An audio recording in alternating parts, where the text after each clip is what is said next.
Hey guys, welcome to another podcast with the Hive Mind. Today we have a very special guest. You may or may not have heard of this gentleman, but his name is Matt Morrow. He's been a mentor of mine for a really long time. I've been watching Matt for a few years, and when I was out in Vegas one time, took me into his home and just kind of gave us some good ideas. But Matt is a good part of the reason why Hive Mind got started, and a lot of the connections that we made to build this company to what it is. And we're going to have a conversation with him today. We're going to talk a little bit about multi-level marketing and kind of what happens in your life when you get good at this business. Well, that's a nice introduction, Anthony. Thanks a lot, man. It's fun. I like your music and the little pregame there. I was kind of rocking out. That's nice to hear. I remember our visit. You were in my room right over here, my living room, and I thought you were very pleasant, and it's always fun to meet new people. I think we had a mutual friend in Rush, if I remember correctly. Yep. And then also nice to hear that I was able to help get you launched. I think I remember connecting you with my friend in the software side of things. So it's what networking's all about. It's always fun to help people out. And, what some people don't get is how that all just kind of comes around, and it never hurts to meet a new person and give something without any expectation of something in return. So that might be a good jumping off point. Yeah, man, it's been a real blessing. Every time I've talked to you, as infrequent as it's been, you've always pushed us in the right direction and kind of helped me get my head on right. And of course, getting us the connections to build out the Hive Mind. So I think today's conversation, we can kind of go whatever direction you want. These are kind of free flowing, but I would like to talk about, you posted a quote online on Facebook a few years ago, it's probably 4 or 5 years ago.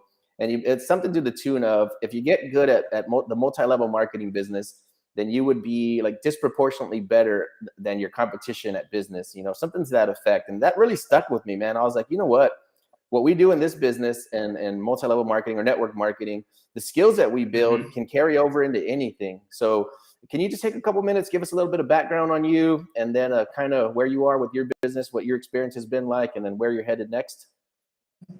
Sure. Well, that could take the whole show. I was going to say that's a lot, but that's pretty broad. But yeah, I mean, I feel you. I remember that quote. So what it was is this. To go way back, like when I'm 58 years old right now. When I was 26, I got into network marketing full time. So for probably about 25 solid years, it's all I did, and I made millions and millions of dollars, and I was one of the top people in the industry. I was in the Network Marketing Hall of Fame, and I think I've built teams of over 1 million people and done well over $1 billion in sales, and so I had a pretty illustrious MLM career. I've also sadly not picked always the right company. So I've had, quite a few actually companies that I built, 2-3 years here, 10 years here, 5 years here, 1 year here. And every time I've been successful. So I definitely mastered the skills it takes to be successful in network marketing. A lot of people think, network marketing is get rich quick, or network marketing is an easy way to make money. I think that's actually really not the case. I think network marketing is challenging. And one of the reasons it gets the stigma that it gets is because most people fail at it. It's not easy. I think network marketing by definition is marketing to one's network. And the cold, hard reality that a lot of people run into face first when they join network marketing is the fact that they don't really have much of a network that has any respect for their opinion whatsoever. So if someone has no friends and nobody that likes or respects them, no money, no resources, and they come into a business where you need to build a team of people to follow you and buy your products or services, they're not going to have a lot of immediate success. And so when people fail, or people are faced with their shortcomings, their instinct is not to blame themselves and say, well, all I did was drink during high school and college, and I lied and cheated, and I wasn't a very good person, and nobody likes me, and therefore nobody will join me. Like, they're very unlikely to say that when they fail. They're going to say, network marketing's a scam. Network marketing doesn't work.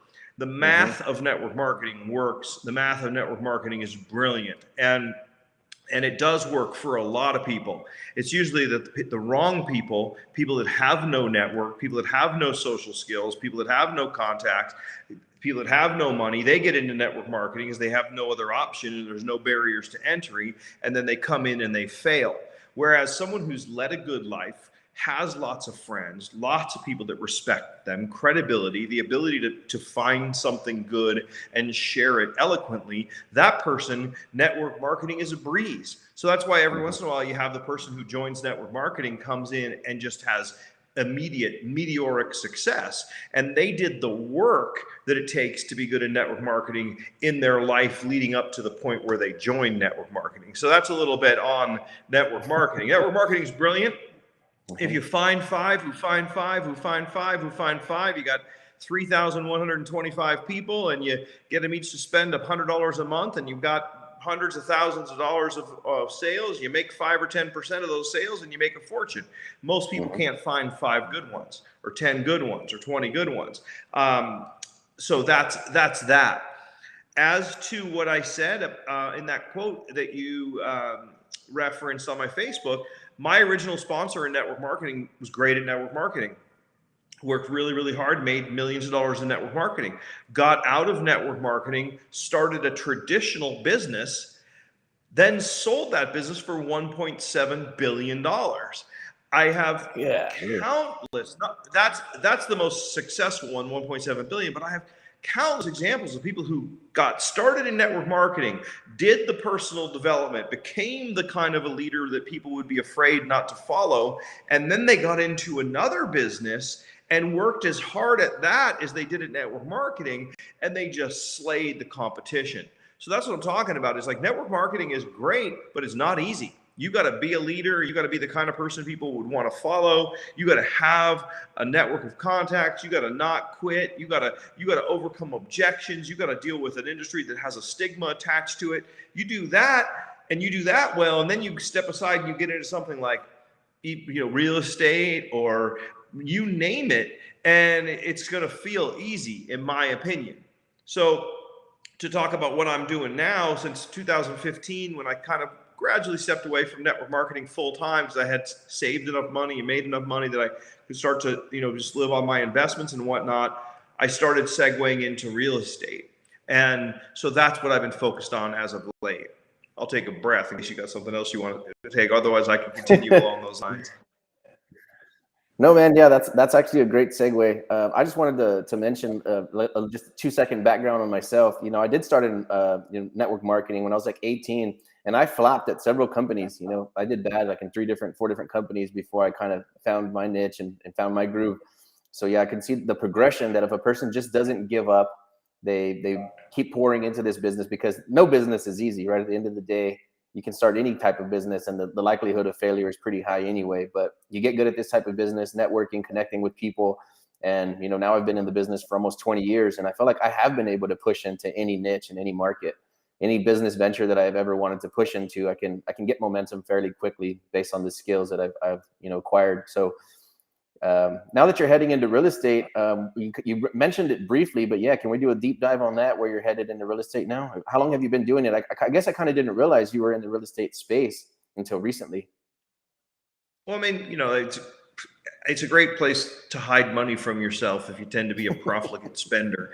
I was all my career network marketing. It was always about, you got to make the money, and you got to, when you go to dinner, you got to be the guy that picks up the tab. I don't necessarily recommend this, but I mean, that was like, I was a spender, in my 20s and 30s and 40s. And I spent millions of dollars that I probably should have socked away. And I noticed that one place, whenever I bought real estate, I bought a home, or I segued that home into a rental property. It was difficult to pull the money out, because I don't like paperwork. So I would, refining is a pain in the neck, and my real estate became a big part of my net worth. And I've always been a big believer in having fun. Like, if it's not fun, don't do it. So I started going to Costa Rica in 2002. And I fell in love with Costa Rica, like everyone does. If you're on TikTok or Instagram or anywhere, you see just everyone's going to Costa Rica. Everyone goes there and never comes back. Everyone loves it there, the vibe, the pura vida. And it's true. It is a wonderful country. It was voted like the happiest people on earth. And I just absolutely love Costa Rica. So I like to do things that I enjoy for a living. So my wife and I bought a farm down there. We bought a like a small organic farm type of thing, and we bought a little condo, and then And then in about 2015 or 16 or something like that, I bought another condo, and then one of my kids went down there, and he really liked the surfing and stuff, and he stayed down there. So then I figured we'd start a company. So we started a property management company with the Airbnb thing starting to get cranking. And so I started focusing on income producing properties for myself. And then I started talking about it like I always do. Like that's what network marketing is. You know, you believe in something with a passion, you're going to share it with other people. So I'm telling people about the ROI that I'm getting on my properties and how cool it is down there. And I would bring friends down there, and then we'd see another condo, and I say, well, if you want to buy half of it, I'll buy half of it. And then, so I went in on a couple partnerships, and then it got to the point where I'll be like, well, let's just spend our time and energy just looking for phenomenal cash flowing properties that we can manage. And then I'll go out and talk to people and say, hey, do you want to buy a piece of this one? Do you want to buy a piece of this one? And it started off very informal. I mean, now it's gotten to the point where, you know, in the last couple of months, I raised nearly $3 million to buy properties that are, you know, bought by my friends and family and then managed by my property management company down in Costa Rica. So I've managed to create a business that has me taking friends to Costa Rica once a month to look at properties and have an amazing vacation. You know, we do all the ATV, the river rafting, the monkeys, the crocodiles, the, you know, the looking at cool beach houses and all that good stuff, which is what I would do if I didn't have to do anything, and now I'm getting paid to do it. So to me, when you can create a business that you enjoy doing, that's the magic, because then you never feel like you're working. And that's what I've created as far as my Costa Rica real estate investment empire, so to speak. Man, that's amazing. So are you guys mostly doing cash flowing properties? Are you doing any kind of flips down there, or is this just all like condo, you know, beachfront type stuff, apartments, or what is it? Single Yeah, just family doing homes, it cash sounds like. flow stuff. I've never sold anything. We're just doing condos and beach houses and Airbnb stuff.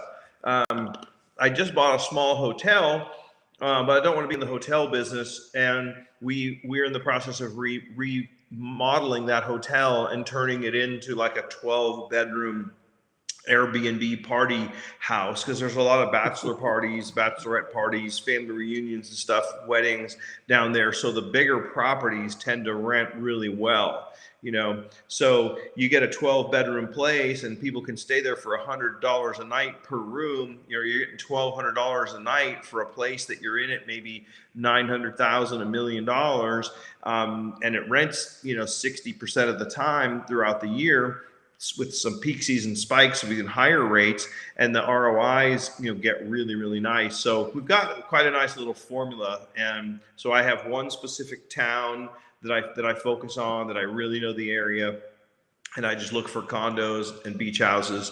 And, you know, like I say, that hotel's a little variant on that, but basically Airbnb properties that cash flow is our specialty. Dang, dude. And I don't want to give away the secret sauce, but how are you doing the marketing down there? Is it just stuff you see available, talking to people? Are you actively like finding the owners and calling them, or how's that work? Yeah, I mean, it just all happens kind of naturally. I mean, I don't like to ever, you know, work too hard, God forbid. You know, you got to keep it fun. But, you know, so you get known that, you know, we've bought, you know, enough stuff that people know that we're a legitimate buyer for things. So we're just networking, you know, going around town. We'll see signs, we'll call on it. We'll see, you know, we'll see a property that we like. We'll find out who the owner is, and just kind of keep our eyes open. And when we find good deals, then lock it up, and then go ahead and then start working on putting the money together. So that's sort of been the formula. It's all happened very organically, and I just think that that's how, you know, business works best, is when you're passionate about something and you enjoy it. And I probably spend more time on it, you know, than most people, but I don't have like a 9 to 5 mentality. You know, like even when I'm on vacation, I'm working. I'm always looking, always networking, always talking to people, always on my phone, always looking at deals and so forth. So that's I don't think there's any real secret sauce to it. You just gotta keep your eyes open and then find the properties. And then I think that I mean, if you go to anywhere like Costa Rica or Colombia or Panama, I mean, every other property is for sale. So finding properties for sales, not necessarily the trick. You know, negotiation is really important when you get there, but it's a matter of finding the buyers. And so that's, I think, my secret sauce is I utilize my network and I bring people down there. Looks like you're having a home invasion. I bring people down there, and we go on a vacation, and we end up having a blast. They fall in love with the place and they want to buy something. So that's I think what's kind of the fun is like, so for example, anyone that's listening and you want to, if you've never been to Costa Rica, hit me up. I'll put together, like, literally the way I do it. You land in Costa Rica, my guy's there with a sign with your name on it. When you come out of customs, you get into a nice van or a Escalade, depending on how you like to roll, your budget and so forth. And then I take you directly to town where you check in, depending on the size of your group, to someplace cool. And then literally all your activities are planned, the dinners, we cruise around, we look at real estate, I show you the country. And it's just like, it's like the best vacation ever. And then worst case, it's the best vacation ever. You know what I mean? Best case, you say, I want to buy something. I'd say about 80% of the people that I brought down there end up wanting to buy something. So is this something, are you only taking investors down there, or can people just book with you if they're going to stay at your place? Are you kind of making it a point to kind of be down there to show them around? Or I'm trying to figure out how am I booking my trip right now? Yeah, I mean, I don't care. I mean, everyone's potentially an investor. Even if they don't have money right now, they might have money later. They might have a friend that has money. You know, they're gonna when they come down, they're going to be interested. They're gonna see what we're doing, and they're gonna say like, "Wow, I'd like to somehow get a piece of this." Worst case, they have a great vacation. I mean, if you're concerned, like, well, how does that work for me? One, I enjoy taking people down there. Two, I have a piece of the transportation company, a piece of the tour company. I put them up in places that I own, that, you know, so I get revenue on it. I mean, while I get everyone great deals and everything, I still make money even on the vacation. So that someone just popped a question that I saw there: is there financing available? That there really isn't. Down in Costa Rica, like there might be some kind of financing that you could get, but it would be really, really high private money down there. The short answer is no. I've done all my deals all cash. So if I have a $500,000 property, I might get 4 people to put $125,000 in, and then all property in Costa Rica is bought in the name of a corporation. So we start a new corporation, and then those 4 people each own 25% of the shares. We do all the management. We book the place. We collect the rent. We pay the expenses and the taxes and everything. And then we take, at the end of the month, we say, okay, here's your profit. We PayPal 25% to that guy, 25% to that guy, 25% to that guy. In the event that somebody wants to get out, other guys in the partnership have first right of refusal to buy them out. And then, or they can replace themselves, or if they can't work it out, we'll sell the property. That's never happened. Nobody ever wants to sell. You know, you got great cash flow and great appreciation potential. So but the answer is, sadly, it has to be cash. I've had people refi their U.S. personal residence and then pull cash out of their personal residence and then put cash into a property down in Costa Rica, but there's not financing available. Good question. Dude, that's amazing. I was going to ask, is there some kind of like minimum threshold that you're looking for? Is like 100K, like kind of a round number where you start like looking at people, or can they do like a fractional investment, like smaller amounts? You know, like I say, it's all just been friends and family. You know, there's usually like 3-4 people per deal. And so it's nothing that's that formalized. I'm just kind of putting groups together, and then because I don't want to, you know, get the wrong impression like I have some kind of a security or anything like that. Like, I mean, it's really not. Like, I take an individual property and I say, hey, here's this property. Almost every deal I've put some of my own money into it. So almost every deal I've put together, I think there's one exception. I didn't put some money into it because I owned 3 identical properties in the same building. So I think I proved that I believe in the project. But I've always put some of my own money in. But I mean, it gets, if you had, you know, too small, it would be too much trouble. So I would say, yeah, I mean, 100, 150 that range. 125 is 500,000 seems to be an interesting price point. We've found a lot of properties in the 500,000 range. That's what it takes to get a condo that's big enough to really be a good renter. We've found that stuff that's over 4 bedrooms. So if you start getting into 5, 6, 7 bedrooms, that's when you really start to hit the Airbnb algorithm, or the little sweet spot, and you get better ROI. So I look for bigger places, and then I'll convert them and add bedrooms, because Airbnb, it's all a function of bedrooms and number of beds. So, but short answer to your question is, it just depends. If someone's interested in, like, if you wanted to go down to Costa Rica, step one, let's book a trip. I go almost every month, and we hang out there and we check it out. You fall in love with the place. You decide you want to get a retirement home there, or you want to get a cash flow property. What are your needs? And then we find something, and we put some people together. I've had everything from a $2 million beach house someone bought on his own with no partners to, putting, I think the record is like seven people together on a property that was about $1 million, something like that. Man, it sounds like you've been working on this for a long time. There's a lot of moving parts here. So this is amazing. The questions I have right up front, I don't know if anybody else watching might have it. What does a person spend to go down to Costa Rica? Because I've never been. So what would an individual spend? And then let's say a family of 4, what would you spend to go down there? What does a trip look like if you're going to go for, say, 5 days or 7 days? Yeah, I mean, it depends also on, like, what's your from the moment you get there. Like, you take a van, you've got a van trip. It's about an hour and a half from San Jose to Jaco, which is the town that we focus on, Jaco, and it's $120 if you go in a van. And it's $250 if you want a BMW X5 or an Escalade or a Suburban. What I mean? So from the moment you leave, it's a question of how much luxury are we talking? As far as where you stay, there's places that are anywhere from $100 a night per person to $500 a night per person, depending if you want to stay at the real fancy golf course resort with the 24-hour room service and the pools and the the lush garden, and you're gonna go all out. The ocean. It just depends, but you can go. So there's something for every budget.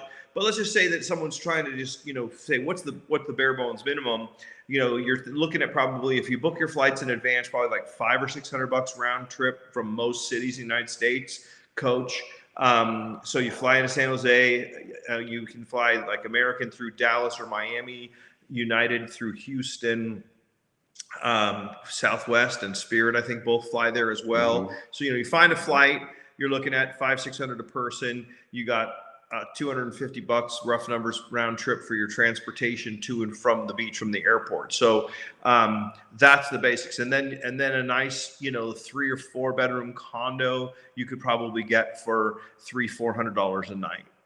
And then if you want to just buy groceries and load up the condo and eat, and make your own food and whatnot, and eat at kind of local spots and not spend a bunch of money. Or you can go, there's a steakhouse in town where it's just as expensive as eating in Vegas or Miami. So it really depends, but it's not super. It can be, maybe $1,000 a person, for a trip like that. Like, a family of 4 probably could spend $4,000 and have a nice vacation.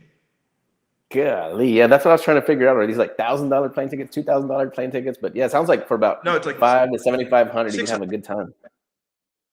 Yeah, I mean, for sure. I mean, it's just, you go, like, you could stay. I mean, let's say just some young person wants to come down there. I mean, you could just get your ticket. I mean, I see on TikTok all the time, there's all these travel hacks. You go to, Google Flights, and you are flexible on your days. Maybe you find a $300 round trip, and then you stay in. There's a sick hostel that I know of, where if you don't mind sharing a room, you can probably stay for like $15 a night right on the beach. I mean, if you're trying to save money, that exists in Costa Rica. You can go there for like next to nothing. You don't have to take a van or an Escalade. You can take a damn bus. I mean, it's just, if someone's trying to save money, all kinds of young people come down there and live on the beach on the cheap. And then so it's hard to say, but I mean, whatever someone's budget is, whatever their taste is, I'll cater a trip, and I'm always happy to help people. I mean, that's what I do. It's fun. And that's super cool. Actually, I'm really going to hit you up right now. Yeah, see if we can get one scheduled in. All right, cool. Let's do it. I just got back. I'm going probably again. My next trip will be July, so I'm taking June off. I'm not going to go in June, so we can do it in July. We can do it in August. You just let me know. But yeah, I mean, it's really interesting. You know how anything you do, just have your end game, your vision in mind. I mean, just going back to what we started on talking about is network marketing, whether it's building a hive mind business, whatever it is you set your mind to. All you have to do is have a vision of what you're going to create, and then just take consistent action towards making it happen. I now have decided I'm going to build the largest property management company in Costa Rica. So I'm making this big, bold declaration, and Yeah, we just keep adding one property at a time. We get other properties from other companies. People see that we're passionate. I mean, I tell my people, you return your texts right away. You may not think it's important, but if some client, needs more towels, they need more towels, and then that will turn into a good review, and that'll turn into more revenue. It's like we handle everything right away. Real simple stuff. It's just like if in network marketing, someone sends you a message and says, "Hey, my brother-in-law wants to talk about the deal. Can you do a three-way call?" If you want to be rich in network marketing, you return that text right away. You schedule that call, preferably right away while the iron is hot. There's real simple things. You tell the truth. You show up on time. You respond fast. These basic principles apply in every business that takes to be successful. But the most important thing is high level. What are you trying to accomplish? What's your goal? And then just basically do whatever it takes to get there. And if you enjoy what you're doing, it makes the process easy. So I have business proposals coming my way all the time, and I consider, sometimes doing things, and I ask myself, is this going to be fun? Do I really care about this? Am I passionate about this? Because if it's just for the money, I'm not interested. Maybe I could make more money doing, deals in Detroit, but I don't want to go to Detroit. I want to go to Costa Rica. And that's what I always tell people. It's like, look, you get a property down here, you can come here, you can go on vacation, you can stay in your place whenever you want, and then have the best possible vacation home or second home or retirement home that cash flows every day when you're not there. I believe in that because that's how I got started. We bought our own place down there. And then I had a couple properties in the beginning that didn't cash flow. Like that farm was a total abortion. I mean, I just lost my ass on that thing. But the condos and stuff like that, and the beach houses, those things, I love going there. When I'm there, I got an owner's closet where I keep my stuff. And when I'm not using it, I'm renting it out. So it's making me money. My net worth is increasing. My appreciation. I think Costa Rica hasn't seen the appreciation that the U.S. has seen. So the real estate market there is continuing to go up dramatically right now, kind of like we were last couple of years.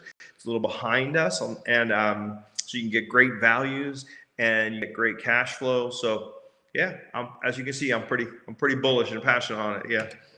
Dude, you got me pumped already. It's funny too, because we haven't spent a whole lot of time talking about real estate. And that's something that I've been thinking about a lot lately is we do want to pick up some Airbnb type vacation homes. And Costa Rica wasn't even on the radar, 30 minutes ago. So yeah, man, I'm definitely going to start doing some homework, and yeah, looking forward to taking a trip out there ASAP now.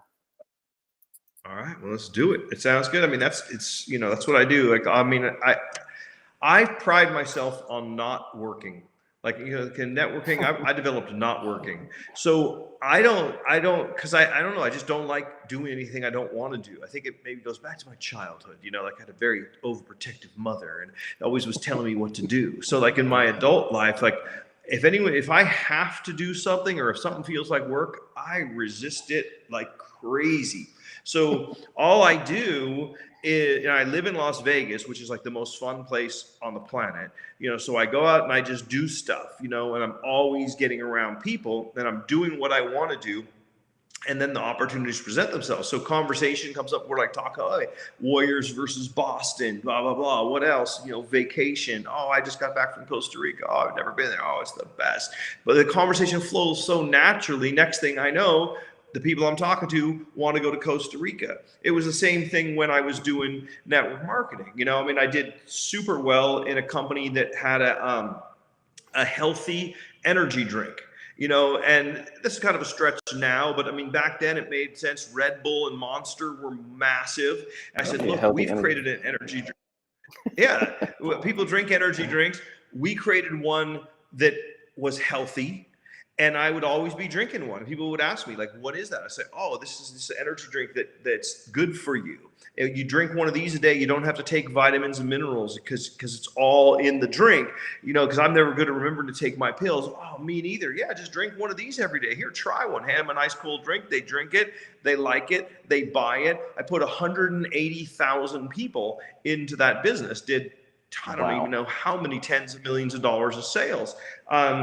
Because I believed in it and it was easy to talk about. So whatever you're doing, if you can figure out a way to have a talk track that flows easily out of your mouth. Like when I talk to you about Costa Rica, I don't feel like, oh man, I'm going to sell this Anthony cat on Costa Rica so I can make some commission. Like that's so far removed from my mindset. It's like, yeah, Costa Rica is the happiest place on earth. Such good vibes. You come there, it's like entering a whole different dimension. Everyone loves it. I love any excuse to go, and bringing new people is like my favorite thing to do. You're going to go there. You're going to fall in love with it. I know the area better than anyone because I've been there over 100 times. I'm going to find you what you're looking for, help you through the process, which can be kind of tricky with all the stupid anti-money laundering KYC crap you have to do these days to buy anything anywhere. And then, the escrow process and the getting the right attorney. And, I can navigate all that because I've done it a million times. So I know that I'm someone's best bet to get the job done right. Boom. Get it done, and then you end up living happily ever after. So it's like that's my mindset. I'm a giver, not a taker, and I think if you believe and you feel that way, like you're a giver, not a taker, in any transaction, I think that's a good come from, and just focus on finding what you believe in and helping people out, and everything seems to work out pretty good. And that's amazing, man. So I wish I would writing down, because as you're talking, I'm like, I got all these different like ideas and stuff going through my mind now.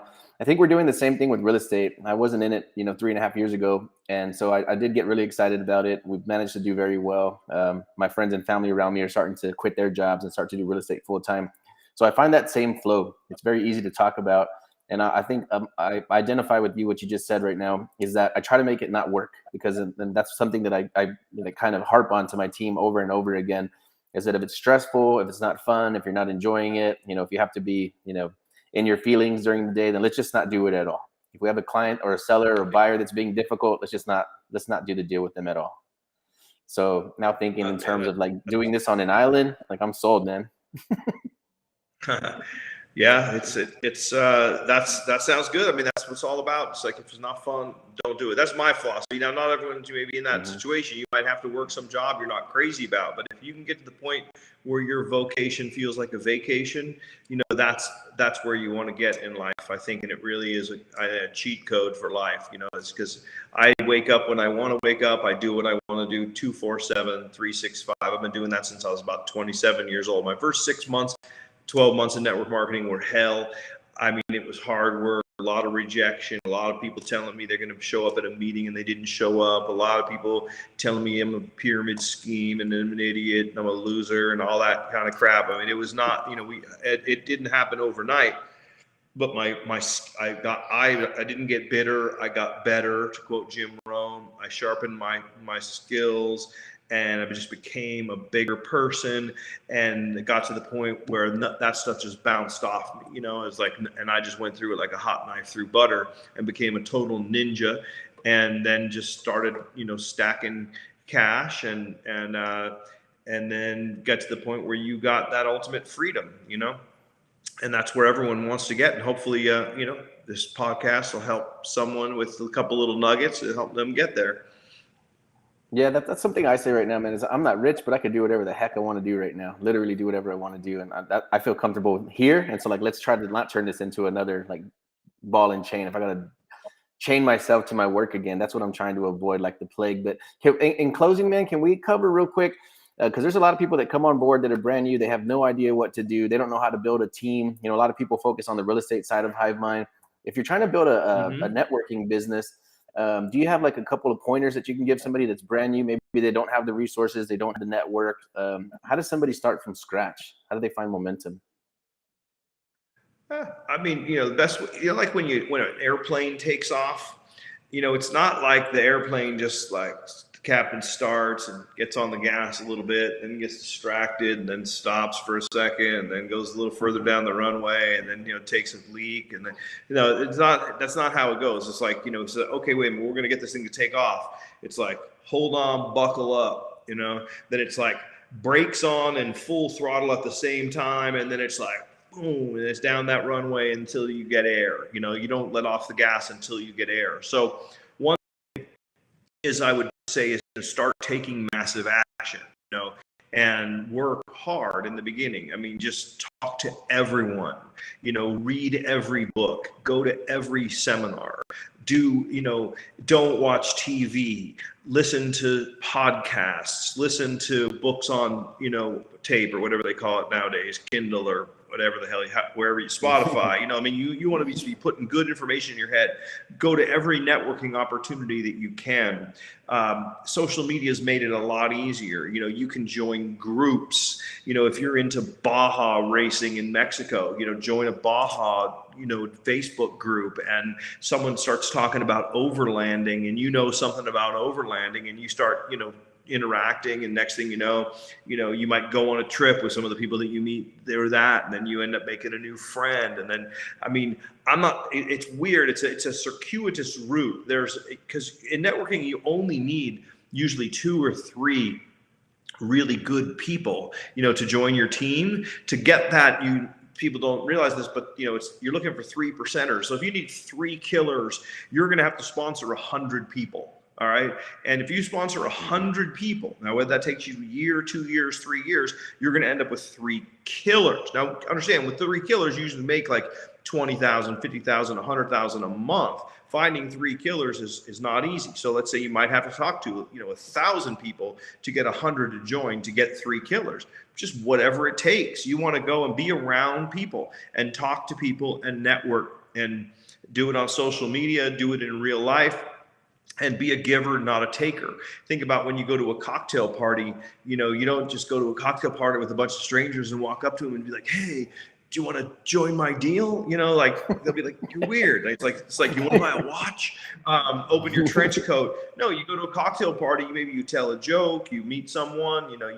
You BS with them a little bit. You find out what they're up to the point. Usually, if you care enough about other people, like legitimately, like learn how to listen, pay a sincere compliment. Now, don't be a fake person. Like if your goal is make a friend. If you see someone that you don't really like, you don't really connect with. I don't sponsor people that I don't like. I don't try to sponsor people that I don't. If it's not someone I would invite over to my house for dinner, I'm not talking to them. But if you see someone cool, get to know them. And eventually, if you ask them enough questions about them, what are they going to eventually do? They're going to ask something about you. And then that's the beginnings of a relationship. Make a friend, then make a sale. It's a process. It's just like, and this sounds, not to sound like weird or old and creepy or anything like that, but it's just like if you're young, let's say some of your listeners are in their 20s, 30s, you're single, and someone said to you, like, how do you get a girlfriend? All right. It's like, you don't just walk up and grab some girl's butt, that's how some people do network marketing.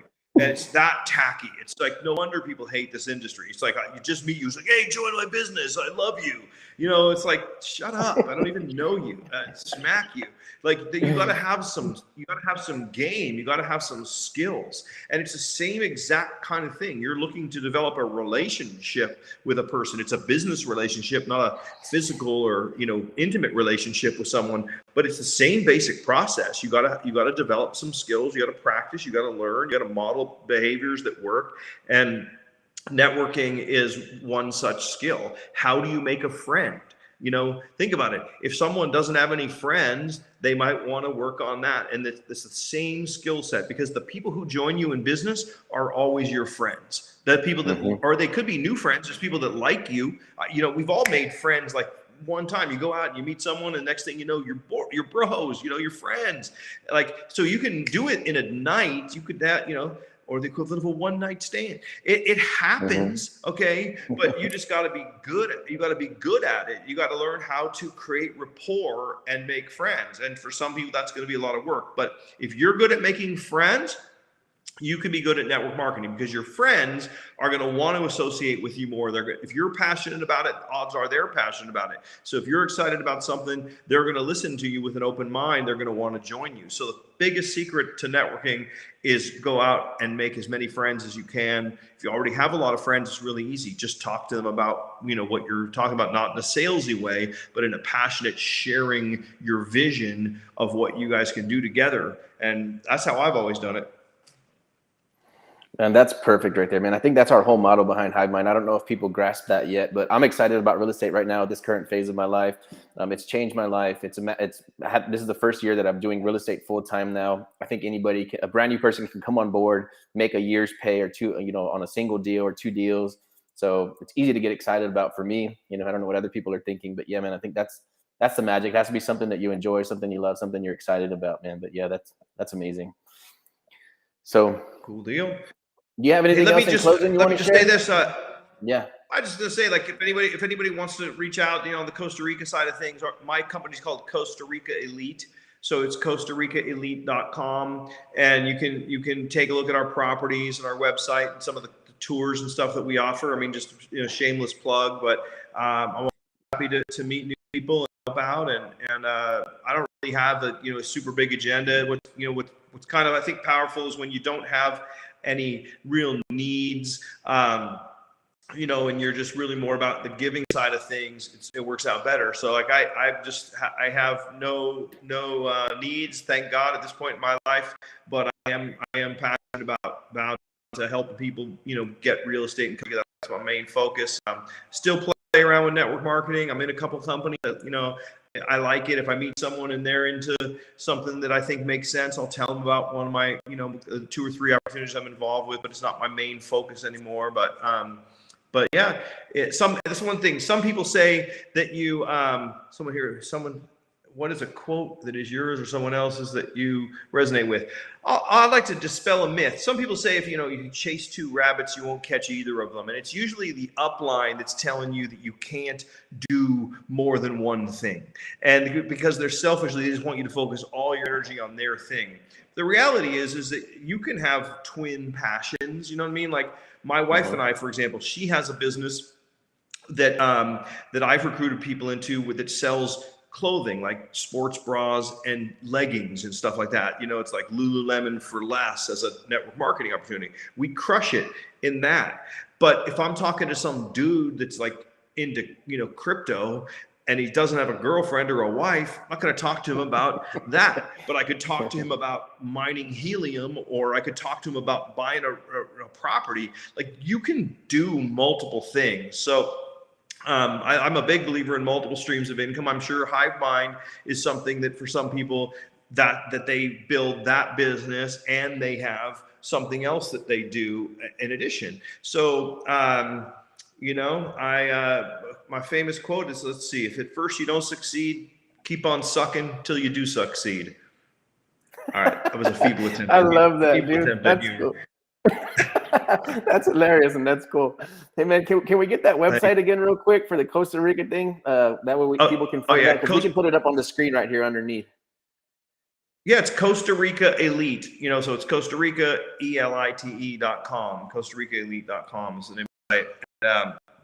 And all I have there is, my properties and some info about Costa Rica. You can always reach out through the contact form. If you want to just hit me up personally, my website is my name, mattmorrow.com, MATTMORROW.com. Also, one of my things that I really enjoy is I live in Vegas. I love gambling. and I'm obsessed with TikTok. I think currently I have like 53,000 followers on TikTok. My @ on TikTok is Vegas Matt, and I do high limit advantage slot play.